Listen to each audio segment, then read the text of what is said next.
Moraes dá 48 horas para Bolsonaro explicar sua presença na Embaixada da Hungria. Bom, esse caso é emblemático. Eu vou abrir com a doutora por motivos óbvios, porque acho que os aspectos legais talvez sejam uma base para a gente poder comentar os demais, né? O relato é de que ele teria ficado 2 dias na Embaixada da Hungria. A informação veio de uma publicação no New York Times, o que é esquisito, mas enfim, e a partir disso aí a imprensa brasileira reverberou, o Lindbergh Faria fez um vídeo na frente da embaixada, dizendo que ele buscou asilo político. Na verdade, a informação pura ele esteve lá por 2 dias, ponto. Essa é a informação que saiu no New York. O resto é especulação da desmídia brasileira. E aí, doutora, como é que a senhora vê isso? Existe algum aspecto legal pelo qual ele tenha que responder, ou para variar, não? Como é que é esse negócio? Não, o que a gente está vendo aqui é mais uma dessas perseguições abjetas do Estado brasileiro, da máquina pública brasileira contra o Jair Bolsonaro. Porque, digamos o seguinte, a única informação que a gente sabe, tudo que a gente sabe é que ele esteve por 2 dias dentro dessa embaixada, ponto. Essa é a única informação que a gente tem. Então, qualquer outra coisa além disso, é mera especulação. Mas vamos, assim, por amor ao debate, especular. Digamos que o Jair Bolsonaro, de fato, tivesse a intenção de pedir asilo político dentro da embaixada na Hungria. Essas coisas já aconteceram. Lembra o que aconteceu com Julian Assange, o fundador do Wikileaks. Ele pediu asilo dentro da embaixada do Equador, no Reino Unido. Então, lá no Reino Unido, tem uma embaixada do Equador. Ele entrou lá e ficou lá durante muitos anos, até que em 2019, salvo engano, eles revogaram o asilo e ele acabou sendo preso pela polícia britânica e está aí recorrendo até hoje para não ser extraditado para os Estados Unidos, né? Porque aí ele vai sofrer sérias acusações de ter vazado documentos sigilosos e tudo mais. Mas isso já aconteceu na história. A questão é a seguinte: a justiça está sempre especulando sobre as intenções do Bolsonaro, sem olhar propriamente a sua ação. Qual foi a sua ação? Foi ir a uma embaixada e lá permanecer por 2 dias. Isso é tudo que a gente sabe. E ainda que a gente especule que ele tenha querido ou tenha intentado, tenha tido qualquer intenção de pedir asilo político naquela embaixada, pedidos de asilo político não são crime, são prerrogativas, são direitos reconhecidos pelo direito internacional. É um direito humanitário reconhecido pela ordem jurídica internacional. Então, ainda que você cogite essa possibilidade dele ter ido pedir asilo, isso não significa criminalmente nada. No Brasil, pedir asilo em uma embaixada não é crime de nada. Pelo contrário, é um procedimento reconhecido pelo direito internacional. E se a gente olhar mais especificamente em relação ao que efetivamente aconteceu, não houve nenhuma ordem de prisão, tá? Não houve nem uma coisa nem outra, nem a ordem de prisão e nem o pedido de asilo. Ou seja, no final das contas, ao fim e ao cabo, nada de relevante aconteceu.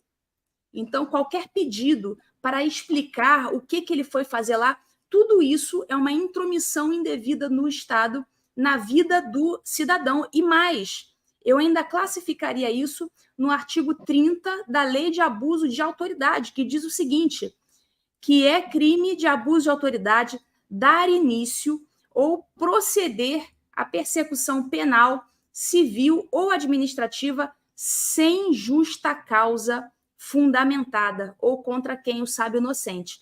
Detenção de 1 a 4 anos e multa. Então, não existe justa causa para você dar início a uma persecução penal ou civil por conta de um hipotético pedido de asilo que não chegou a ser formulado e, ainda que fosse, não seria nada penalmente relevante. Então, está tudo errado com essa história.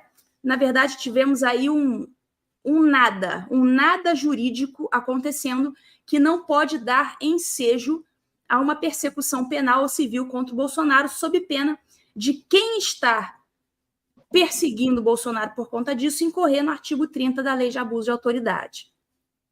Doutora, antes de eu passar a bola para a bancada, eu quero acrescentar uma perguntinha, que é a seguinte: eles também questionaram a Embaixada da Hungria, exigiram explicações da Embaixada da Hungria por esta visita. Se isto seria um abuso, perguntar ao cidadão brasileiro, Jair Bolsonaro, que foi fazer lá, caracterizaria violação da Lei de Abuso de Autoridade? Do ponto de vista do direito internacional, isto é uma afronta, é um assinte, né, contra outro país ou não. Como é que isso é visto do ponto de vista da ótica da lei, né? Isso é um assinte. O governo brasileiro não tem o direito de questionar a embaixada por quem recebeu, ou tem. Só complementando, acho que está dentro do contexto. Com certeza, isso seria, a meu ver, né, se eu fosse embaixadora da Hungria, eu consideraria isso aí como uma afronta diplomática internacional. Isso aí daria, a meu ver, um problema diplomático entre Brasil e Hungria, uma vez que nenhum crime foi praticado, aliás, nem sequer alegado, né? Você receber um ex-chefe de Estado dentro das suas dependências da embaixada não configura rigorosamente nada de ilegal. Então, a partir do momento em que o governo brasileiro e as instituições, e a maior instituição do judiciário brasileiro, STF, passa a tratar esse comportamento como um comportamento criminoso ou potencialmente criminoso, você tem aí uma afronta internacional. Então, acho que dessa forma é que deve ser encarada essa questão pelo embaixador da Hungria. E vou passar a bola dessa vez para o Gustavo, vamos de trás para frente. Vai lá, Gustavo, como é que você vê essa questão da embaixada? Eu respondendo já o superchat, eu acho que não significa nada. Significa que naquele dia ele tinha que fazer, assim como todos os dias ele faz postagens, ele fez uma postagem naquele dia chamando as pessoas para o dia 25, o que era óbvio que ele não estava com intenção de fugir, porque ele já estava programando um evento no qual ele estaria presente. Ele esteve nos Estados Unidos, voltou, esteve na Argentina, voltou. Se ele quisesse fugir, né, como diz a Narizinho, né, o fujão, ele não teria voltado para o Brasil, obviamente, né. Então, assim, outra coisa que me preocupa muito nessa história é, assim, como é que foi obtido o acesso a essas câmeras de segurança do circuito interno de uma embaixada. Então, assim, isso para mim é muito grave e está meio que em segundo plano. Além disso, não sei se vocês viram, a reportagem contratou um satélite para fazer imagens de cima da embaixada. Olha o nível que chegou dessa tara que eles têm com o Bolsonaro. Foi contratada uma empresa que faz imagens de satélite para fazer digamos assim, uma varredura de cima da embaixada para saber se o carro que levou o presidente estava lá, por quanto tempo ficou. Isso é gravíssimo. Diferentemente do que as pessoas pensam, né, uma embaixada não é um território, não, né, a embaixada da Hungria não é território da Hungria, mas eles têm inviolabilidade. Isso aí depois a doutora Ludmila pode até complementar. Eles têm enfim, vocês entenderam, é inviolável a embaixada. Ninguém pode ir lá adentrar. Inviolabilidade, Gustavo. Isso, eu tenho um problema gravíssimo com algumas palavras. Mas, enfim, e isso foi, obviamente, jogado para o espaço. E outro detalhe também interessante é que quando a imprensa brasileira foi entrevistar o jornalista do New York Times, que é claramente um militante esquerdista, mas ainda assim, a gente vê o nível que está o nosso jornalismo, né? Confrontado, eles, não, só um pouquinho. Uma das jornalistas assim, tá, mas então ele queria fugir. Eu não sei, eu não posso dizer isso. Eu sei, o que eu posso dizer é que ele esteve lá. Ou seja, e elas ficaram muito insatisfeitas com a resposta do repórter, porque ainda que ele seja um militante, ele ainda tem uma vaga ideia do que seja jornalismo. Aqui no Brasil, o jornalismo, aliás, como diz o Lacombe, o jornalismo não morreu, né? Ele se matou aqui no Brasil. Se morreu, né? Talvez seja, usando o português do atual jornalismo, ele se morreu, porque eles são excelentes de gramática. Lili, como é que você está vendo essa história das embaixadas aí? Espionagem, que chama? Então, exato, era essa palavra que eu tinha em mente, assim, isso não faz sentido. Eu tenho o mesmo questionamento do Gustavo, e eu não entendo muito de inteligência, de serviço secreto, mas um pouquinho eu sei. E eu sei que isso aí não está certo, né? O Brasil tem o próprio espaço aéreo, e para você colocar qualquer coisa ali, você tem que ter permissão. Só que, como o Gustavo bem colocou, ali era um espaço pertencente à Hungria. Então, você vê que, se é verdade que o New York Times fez isso, eles não estão causando um problema somente com o Bolsonaro e com o povo brasileiro, né? Eles estão causando um problema diretamente com a Hungria, com o Viktor Orbán. Eu até vi um post do Alan bem engraçado, falando assim: Alexandre, mexa com o Viktor Orbán, nunca te pedi nada. Porque ele tem fama de ser um cara durão, né? E um cara que não aceita esse tipo de gracinha. Agora, outra coisa que eu queria comentar aqui. Ontem à noite, o presidente Bolsonaro e a Michelle estavam no Teatro Municipal em São Paulo, né? Receberam uma homenagem lá, que a gente até vai comentar essa pauta. E logo depois, o Bolsonaro, né, tinham vários repórteres, ele foi falar com a mídia. E eu lembro do Fernando Lisboa, tá ali atrás do presidente, gravando tudo em tempo real, e a mídia bombardeando ele com perguntas referentes à embaixada. E o Bolsonaro, um dos repórteres perguntou assim para ele, é normal, Bolsonaro, ir dormir numa embaixada? E ele respondeu, é normal entrar numa favela para encontrar traficante? É normal entrar lá para encontrar traficante, para encontrar líder de tráfico? Então, obviamente foi uma resposta muito bem dada, ele não tem obrigação de responder ninguém, essas especulações que a desmídia, como o Diogo muito bem fala, faz, e ele também deixou uma outra indagação no ar. O que é o normal? Né? E parece que a ditadura no Brasil está ficando tão comum, tão banalizada nas nossas mentes, né? Tão normalizada, que a gente está se acostumando com os mandos e desmandos do Alexandre de Moraes. A gente está se acostumando a comentar esse tipo de notícia sem refletir o tanto que isso é absurdo. 48 horas para se explicar, para dar satisfações, como o Bolsonaro fosse um criminoso realmente, que tivesse ali não sei, que tivesse cumprido uma pena, que agora, ou que estava com uma tornozeleira. Gente, que crime! A doutora Ludmilla falou muito bem, não existe crime, então por que ele teria que dar explicações a um juiz da Suprema Corte? Ele realmente se vê nessa posição de mandatário, de chefão. Então, eu acho que eles estão realmente contando os dias para prender o Bolsonaro.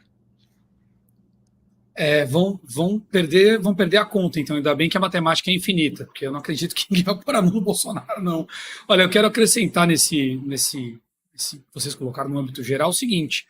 Então nós temos no Reino Unido uma denúncia de ataque de espionagem do Partido Comunista Chinês. É público. A gente tem nos Estados Unidos um projeto de lei, nem tique nem toque, justamente pela espionagem chinesa.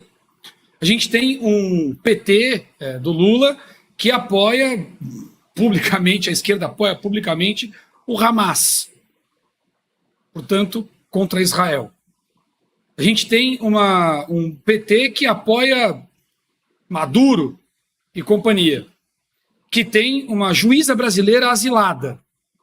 E no meio disso, agora, justamente quando eclode a acusação de espionagem do Partido Comunista Chinês no Reino Unido, o Brasil, que tem como principal aliado no cenário internacional o Partido Comunista Chinês, tem um episódio de espionagem, tem possível espionagem, para não ser leviano, na Embaixada da Hungria. Eu acho que vai ser muito interessante se, por acaso, a gente descobrir que o sujeito que vazou as imagens da Embaixada é brasileiro. Vai ser, no mínimo, engraçado. Diga, Gustavo. Deixa eu falar, até para quem não é de Brasília, a gente tem em Brasília um setor de embaixadas, né? Uma embaixada fica do lado da outra, assim, dá para dar a volta ao mundo ali em 15 minutos, passando em várias embaixadas. A Embaixada da China, já que tu mencionou, ela está num processo de expansão gigantesca. Ela é a única que é cercada com aqueles cavaletes na calçada, o que não pode, né? Porque é uma área da União ali. Todo aquele setor da Asa Sul ali, da L4, é uma área da União, e ela está num processo de expansão muito grande, chama muita atenção, quem for de Brasília e tiver curiosidade de passar na L4, ou quem tiver, né, já que o satélite está sendo usado aí à torta direita, vai no Google Maps e bota ali Embaixada da China. Ela está muito grande, mas muito grande mesmo, ela está no mínimo quadruplicando de tamanho. Então, é bem interessante, nesse momento, né, essa expansão da China aqui no Brasil. Bom, e aí você fecha o assunto com, imagina que bacana, chegando para a opinião pública europeia, de um jornalista português, o episódio em que ele ficou retido temporariamente no aeroporto pelo que disse fora do Brasil. Imagine chegando na opinião pública europeia o evento nos Estados Unidos, a resolução do CIPEC e uma juíza que recebeu asilo político, sem falar na extradição do Alan, que não rolou. E agora você tem da Hungria, membro da União Europeia e da OTAN, o relato de que ele foi questionado porque recebeu alguém. Parabéns aos envolvidos. O brasileiro de bem agradece a maravilhosa diplomacia do PT.